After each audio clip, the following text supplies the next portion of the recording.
CNN แฉยับฐานทัพสหรัฐในตะวันออกกลางได้ถูกถล่มเละเรี่ยราดเสียหายประมาณถึง 1.6 ล้านบาท CNN ประกาศสหรัฐอ่วมฤทัยทรัมป์โชว์อวดผลงานสูบน้ำมันเวเนจ่ายค่าสงครามนำใช้ปกหนี้25 เท่ากำไรอื้อซ่าจากการยึดรากน้ำมันเข้าเป็นท่อน้ำเลี้ยงเราในการสู้รบสงครามครั้งนี้กับอิหร่านการชนะคือยึดข้ามทวีปโดนัลด์ทรัมป์ประกาศกลางเวทีว่ารายได้ของน้ำมันจากเวเนซุเอลาสามารถโยกเข้ามาปกสงครามอิหร่านสบายกำไรมหาศาลเพราะความชาญฉลาดหลายของผู้นำรุ่นใหญ่โดนัลด์ทรัมป์ล้วนเลยขอถวายความนอบน้อมแด่พระรัตนตรัยมีพระพุทธเจ้าเป็นต้นและขอถวายความเคารพพระมหาเถระพระเถรานุเถระเจ้าคณะพระสังฆาธิการทั่วโลกมีพระเดชพระคุณพระธรรมเสนาบดีเจ้าคณะภาค7วัดพระธาตุดอยสุเทพเป็นต้นและขออำนวยพรแด่ท่านผู้ฟังท่านผู้ชมสาธุชนพุทธบริษัททั้งหลายวันนี้รายการนาวาวังทองของวัดพระธาตุดอยสุเทพออกอากาศทางสถานีวิทยุ2 แห่งคือ1 สถานีวิทยุพระพุทธศาสนาแห่งชาติและจริยธรรมวัดพระธาตุดอยสุเทพระบบ FM 96 เมกะเฮิรตซ์มีพ่อครูวันลบนามวงพรหมเป็นผู้อำนวยการอาจารย์พระมหาประสิทธิ์ประสาธิโกเป็นหัวหน้าสถานีและอาตมาภาพพระครูปริยัติยานุศาสตร์เป็นผู้บรรยายเป็นประจำในวันศุกร์เสาร์และอาทิตย์เวลา 7:30 นาทีถึง 8 นาฬิกาและเวลา 13 ถึง 14 นาฬิกาวันศุกร์และวันเสาร์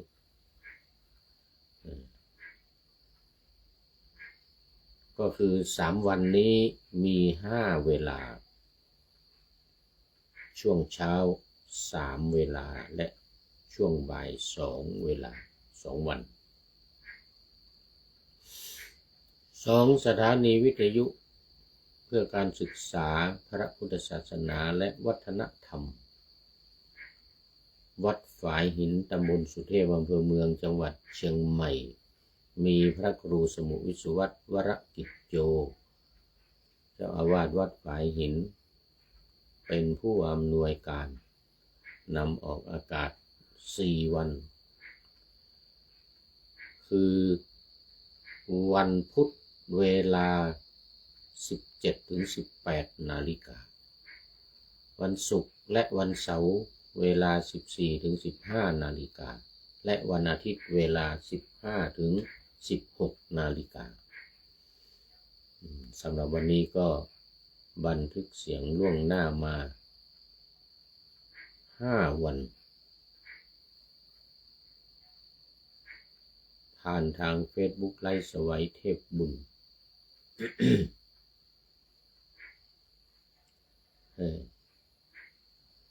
ส่งไป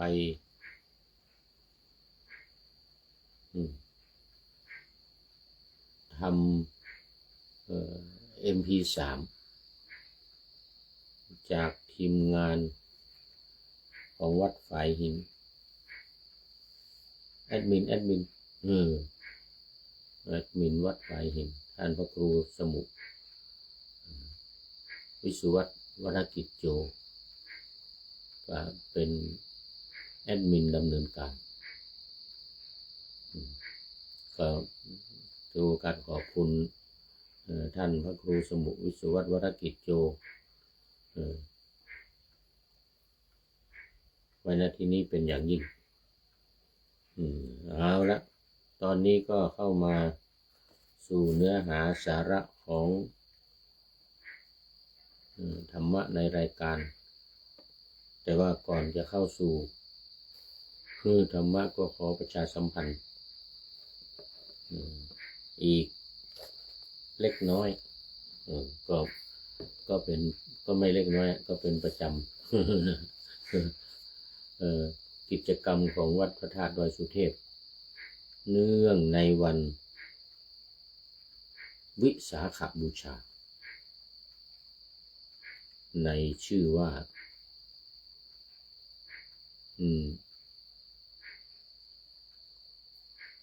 ตามฮีกตัวยหอยขึ้นดอยสุเทพไหว้สาปารมีพระบรมธาตุดอยสุเทพอันนี้เป็นภาษาล้านนาเป็นกำเมืองเป็นภาษาล้านนาก็คือการเดินขึ้นดอยคือการเดินขึ้นดอยสุเทพเพื่อสักการะบูชาพระบรมธาตุดอยสุเทพทางภาคเหนือนี่เขาเรียกว่าไหว้สาปารมีไหว้สาปารมีพระบรมธาตุดอยสุเทพคำว่าไหว้สาเนี่ยมาจากคำว่าสาธุไหว้สาปารมีพระบรมธาตุดอยสุเทพก็คือบารมีที่ดีสาธุแปลว่าดีดอยสุเทพที่สุดยอดที่ดีสุดยอดพระบรมธาตุดอยสุเทพที่สุดยอดดีมากเรียกไหว้สาปารมีคำว่าทุกข์มันหายไปมันกร่อนไปเพราะคนล้านนาเนี่ยก็ชอบว่าสั้นๆไหว้สาก็คือสาธุไหว้สิ่งที่ดีๆไหว้สาคือไหว้สิ่งที่ดีๆเช่นพระบรมธาตุดอยสุเทพเนี่ยเป็นของดีประจำเมืองเชียงใหม่เราจึงเรียกกันว่าไหว้สาปารมีพระบรมธาตุดอยสุเทพก็คือบารมีที่ดีที่ดีมากไหว้สาดีมาก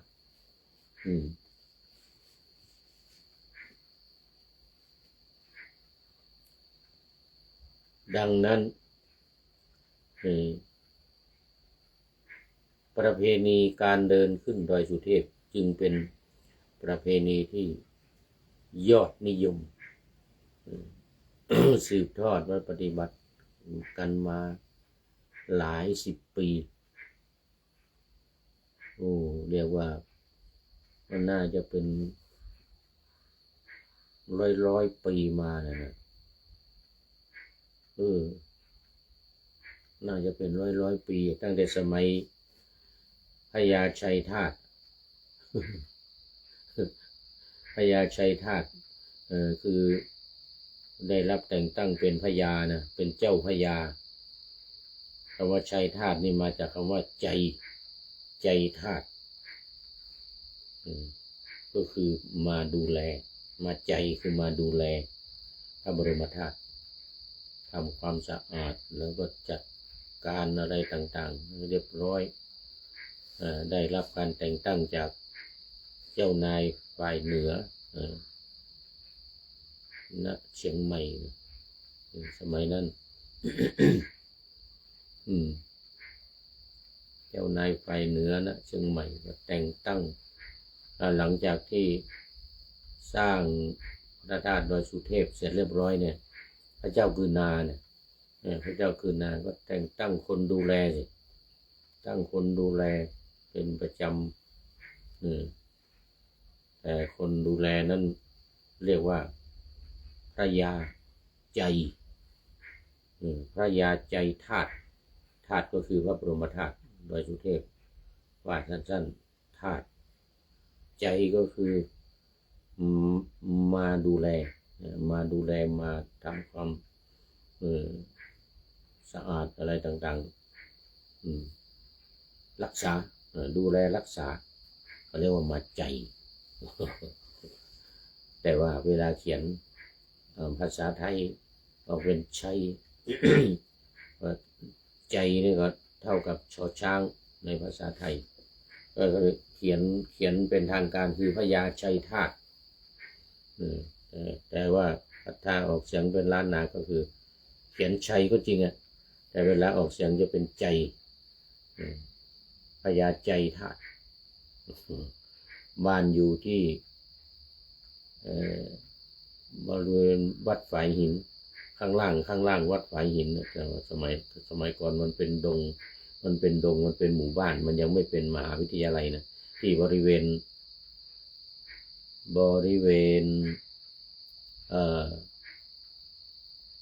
คณะสถาปัตยกรรมศาสตร์คณะสถาปัตย์กับคณะทางเนี้ยเดี๋ยวสถาปัตย์แล้วก็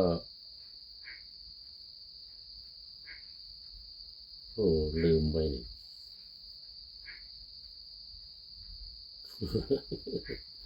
อยู่2 คณะอยู่ข้างล่างวัดฝายหินนี่นะเป็นหมู่บ้านพญาชัยธาตุก็อยู่ที่นี่แล้วก็พญาชัยธาตุหรือพญาใจเนี่ยเป็นผู้สร้างวัดฝายหินเนี่ยเป็นผู้สร้างวัดฝายหินไม่เป็นตำนานเป็นประวัติในการวัดฝายหินปัจจุบันเนี่ยเป็นผู้สร้างตอนนี้ขอต้อนรับดอกฮักซิตี้ยังไม่หลับนี่รอบดึกมิดไนท์เขาเรียกรอบมิดไนท์วันนี้นี่4 ทุ่มครึ่ง 4 ทุ่มครึ่งแล้วตอนนี้พญาชัยธาตุก็ถือว่าเดี๋ยวดอกฮักซิตี้กับแม่จันสม ดอกฮักซิตี้ก็ท่านอาจารย์วัดเนี่ยอำเภอสันทรายตำบลหนองแฝกอำเภอสันทรายลืมชื่อวัดไปท่านอาจารย์ก็เป็นอาทิกัลยาโนเป็นผู้มีความงามในเบื้องต้นคือศีลแล้วก็แม่จันสมตามเข้ามาติดก็เป็นอาทิกัลยานีเป็นผู้มีความงามในเบื้องต้นเหมือนกันของตอนนี้อันนี้ยังไม่เสร็จอะไรเขาเรียกว่าป่าหน้าธรรมาสยังไม่เสร็จ ป่าหน้าธรรมาสยังไม่เสร็จกำลังอยู่ในช่วงของการประชาสัมพันธ์น้อมจิตกราบสาธุค่าว่างั้นนะแม่จันสมโมทนายังไม่หลับอยู่เป็นเพื่อนกันนึกว่าจะพูดให้ผีฟังนะเนี่ยนี่มันดึกแล้ว4 ทุ่มครึ่ง4 ทุ่มเมื่อกี้เริ่ม4 ทุ่ม 15 4 ทุ่ม 15นึกว่าจะพูดให้ผีฟังนึกจะพูดให้ผีฟังเป็นว่าดอกฮักซิตี้ท่านอาจารย์เจ้าอาวาสวัดอะไรเนี่ยฮักอะไรเนี่ยนะกับแม่จันสมนี่ดีใจขอบคุณมากได้เป็นอาทิกัลยาโนและอาทิกัลยานีแล้ว ในค่ำคืนวันนี้ เออเป็นวันที่25เป็นวันที่25ก็ประชาสัมพันธ์วันนี้เริ่มแรกของกิจกรรมการเจริญพระพุทธมนต์ฉลองสมโภชฉลองหรือสมโภชน้ำสงฆ์พระราชทานพระบาทสมเด็จพระเจ้าอยู่หัวพระวชิรเกล้าเจ้าอยู่หัว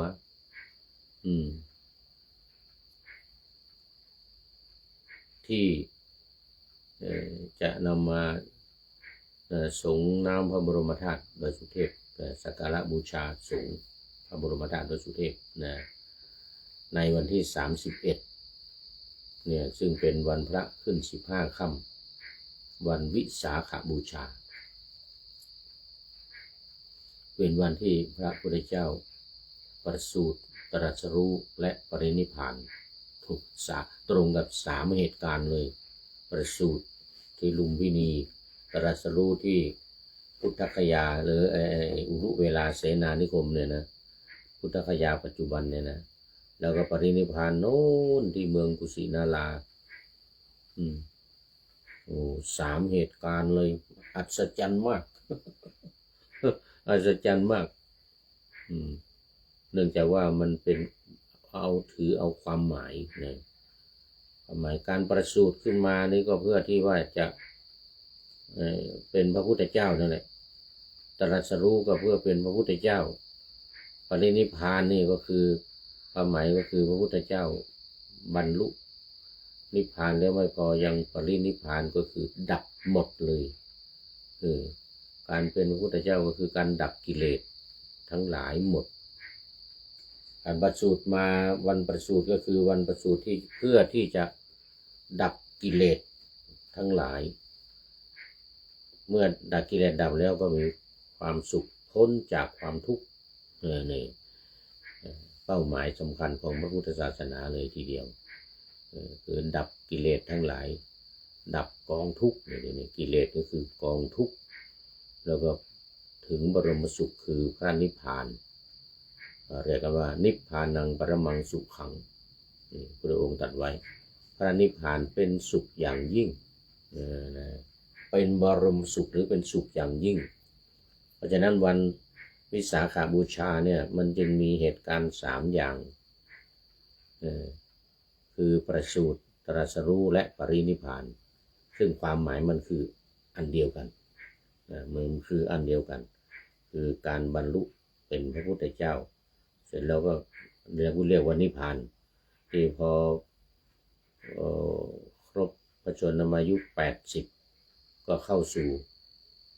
ละสังขารก็เรียกว่าปรินิพพานตอนตรัสรู้นี่คือนิพพานอย่างเดียวพอละสังขารทิ้งละสังขารเนี่ยขันธ์5เนี่ยรูปเวทนาสัญญาสังขารวิญญาณนี่นะละเรียกว่าละสังขารก็คือปรินิพพานตอนนิพพานนั้นตอนกิเลสดับละทิ้งกิเลสราคะโทสะโมหะแล้วก็สังโยชน์10ประการมีสักกายทิฏฐิเป็นต้นอวิชชาเป็นที่สุดเนี่ยตอนนี้เรียกว่านิพพานอย่างเดียวบรรลุแล้วเป็นพระพุทธเจ้าแล้วนิพพานแต่ยังไม่ปรินิพพานเพราะยังมีเบญจขันธ์นี่เหลืออยู่ยังมีร่างกายนี่เหลืออยู่เนี่ยเขาเรียกว่าอุปัฏฐิเขาเรียกว่าอุปาทิเสสนิพพานนิพพานนี่ยังมีอุปัฏฐิคือการยึดครองเนี่ยยังมีอยู่ยังมีความต้องการเป็นเขาเรียกว่าเป็นกิเลสเล็กๆที่นอนเนื่องอยู่ในสันดานเพราะอะไรเพราะยังมีขันธ์5นี้อยู่ก็ยังมีความต้องการที่จะกินเสวยพระองค์ยังต้องเสวยพระกรยาหารแล้วก็นอนต้องการจะหลับต้องการจะบรรทมคือหลับแล้วก็ขับถ่ายแล้วก็เมื่อเป็นธรรมดาเมื่อเสวยเข้าไปแล้วก็ต้องขับถ่ายออกมา และอาบน้ำสูงน้ำมี3 อย่างสำหรับพระพุทธเจ้านี่นะเดียวกัน4มั้งเนี่ย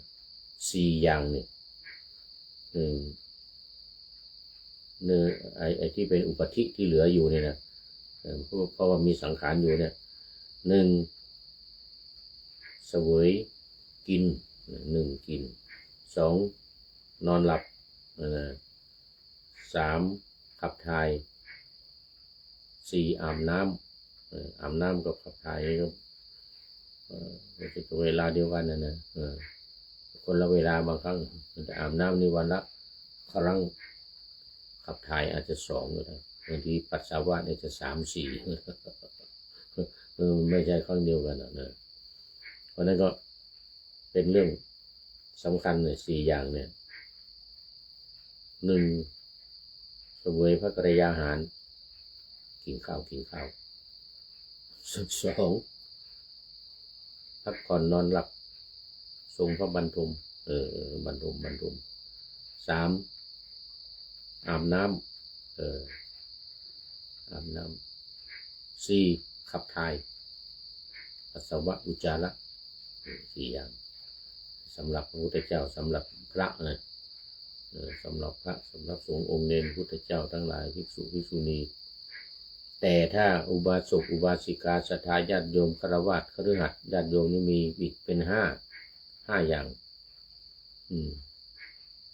ขออภัยเป็นคำหยาบที่เขาว่ากัน1กิน2ขี้3ปี้4นอน5ขับถ่าย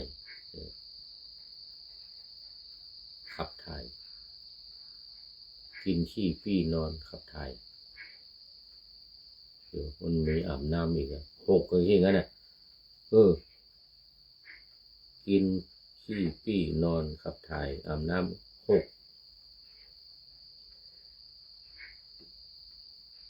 6อย่างฆราวาสญาติโยมฆราวาสญาติโยมก็ต้องมีการ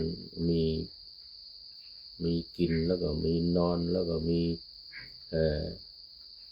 เพศสัมพันธ์มีเพศสัมพันธ์กันภาษาหยาบเขาเรียกพูดตรงง่ายกันว่าคำเดียวปี้อย่างเงี้ยนะทำไมถึงว่ามีเพศสัมพันธ์กัน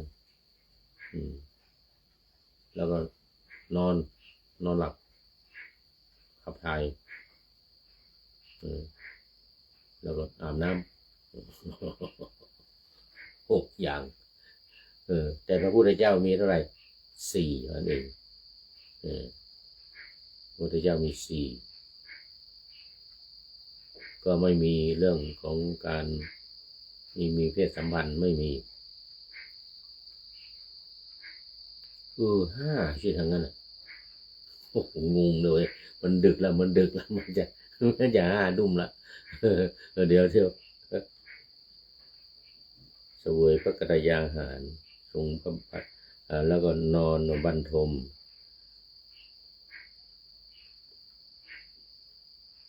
ขับถ่ายอาบน้ำก็4นี่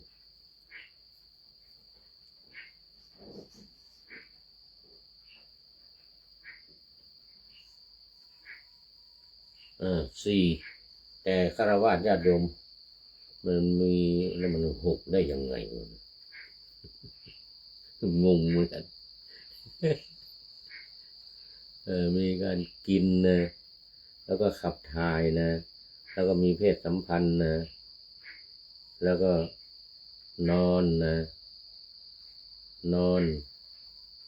แล้วก็อาบน้ำ5อย่างญาติโยมมี5 อย่างมีสามีภรรยาแต่งงานอะไรกันก็มีเพิ่มเรื่องการมีเพศสัมพันธ์ที่นิยมว่ากันสั้นๆกินขี้ปี้นอนอาบขับถ่าย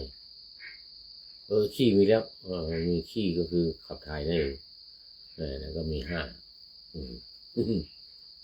นี่แล้วพูดถึงเรื่องอะไรเนี่ยตอนนี้อ๋อมาพูดถึงเรื่องของลืมไปแล้วเอามาพูดถึงปรินิพพานกับนิพพานนะในวันวิสาขบูชาเนี่ยนะมีอยู่มันตรงกันอยู่สามเรื่องนะหนึ่งประสูติสองตรัสรู้แล้วก็สามปรินิพพานนี่สามอย่างนี้ตรงกันเพราะความหมายมันคืออันเดียวกันประสูติมาก็เพื่อตรัสรู้เป็นพระพุทธเจ้า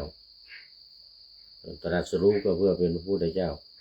แล้วก็ปรินิพพานก็เพื่อดับรอบดับหมดทุกอย่างเนี่ย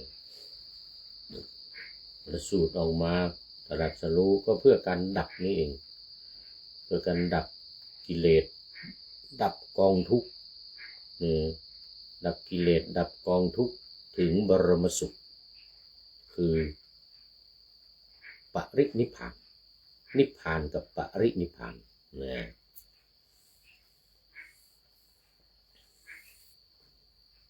วันวิสาขบูชาคราวนี้กิจกรรมของวัดพระธาตุดอยสุเทพเมื่อวานนี้ผ่านไปแล้วหนึ่งคือวันที่24ผ่านไปแล้วหนึ่งคือพิธีพุทธาภิเษกพระรอดลำพูนพระรอดลำพูนพระรอดมหาวันนี่เอามาทำที่วัดพระธาตุดอยสุเทพวันก่อนว่าพระรอดดอยสุเทพขออภัยพอวันนี้ได้ยินประกาศโฆษกประกาศว่าพระรอดมหาวันพระรอดลำพูนเหมือนกันนะ แต่วัดพระธาตุดอยสุเทพทำสร้างแล้วก็มีพุทธาภิเษกเมื่อวานนี้เสร็จไปแล้วแล้วก็ประชาสัมพันธ์ที่สมัชชาสัมพันธ์ไปแล้วเนี่ยนะแล้ววันนี้วันที่25ถึงวันที่29นะก็เจริญพระพุทธมนต์สมโภชน้ำสงฆ์พระราชทาน30กับ31ก็อัญเชิญน้ำสงฆ์พระราชทานขึ้นดอยสุเทพแล้วถึงตี 5ออกทุ่มครึ่งถึงตี 5ตอนเช้าของวันที่31แล้วก็มี6 โมงเช้ามีทำบุญตักบาตรพระสงฆ์สามเณร500 รูปขึ้นไปแล้วก็ภาคบ่ายส่งน้ำพระบรมธาตุโดยน้ำสงฆ์พระราชทานจบพิธีกิจกรรมวันวิสาขบูชาคราวนี้วันนี้วันที่25วันพรุ่งนี้วันที่26ก็ขอประชาสัมพันธ์เป็นครั้งสุดท้ายสำหรับวันกตัญญูของวัดป่าแดงมหาวิหารวันที่26 9 นาฬิกาเป็นต้นไปเจริญพุทธมนต์สืบชะตาหลวงถวายท่านพระครูโคสิตปริยัติยาภรณ์พระสุสงฆ์สามเณรและคณะสัตยาติโยมวัดป่าแดงมหาวิหารก็ประชาสัมพันธ์วันนี้เป็นครั้งสุดท้ายละสำหรับ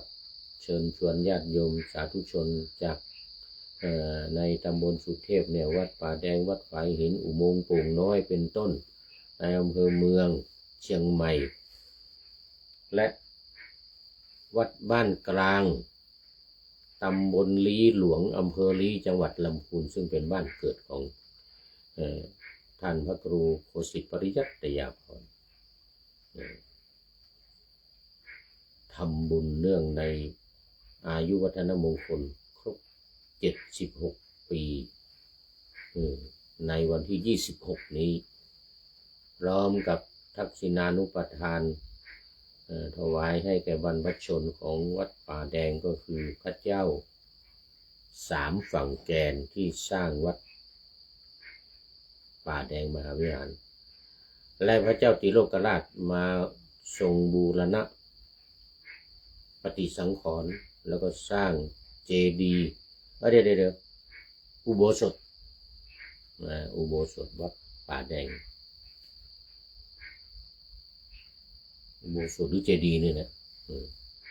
เดี๋ยวนี้มันงงแล้วมันดึกมันความจำมันชักจะไปแล้วนี่นะ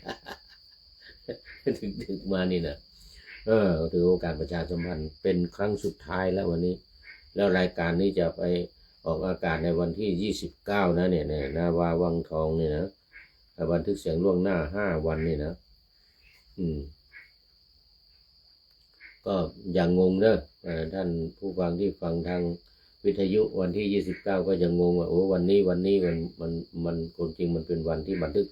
เสียงนี้บันทึกเสียงล่วงหน้า5 วัน โยมแม่จันสมก็เป็นเมื่อกี้ในอาทิกัลยาณีผู้มีความงามในเบื้องต้นเอาละตอนนี้หมดในเรื่องของการประชาสัมพันธ์ก็เรียกว่าป่าหน้าธรรมะนี่นะหมดแล้วตอนนี้เข้ามาสู่เนื้อหาสาระของธรรมะกันเลยนาวาวังทองของเราก็ดังที่ทบทวนให้ฟังกันอยู่บ่อยๆทบทวนให้ฟังกันอยู่บ่อยๆหลักการ4วิธีการ6นะหลักการ4วิธีการ6โอ้ตอนนี้มันอันนี้ไม่ได้เสียแล้วอินเทอร์เน็ตชักจะเลนลวนโอ้ต้องขออภัยเดี๋ยวจะต้องหน้าจอจะต้องปิดหน้าจอแป๊บหนึ่งจะต้องขอปิดหน้าจอแป๊บหนึ่งประมาณ2 นาทีเด้อเพราะว่าเปิดอินเทอร์เน็ตเขาเรียกว่าอะไร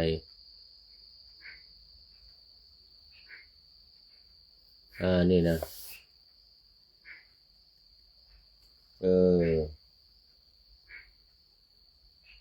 ฮอตสปอตโอ้มันจะหยุดหรือเปล่าเนี่ยเดี๋ยวขอเปิดฮอตสปอตแป๊บหนึ่ง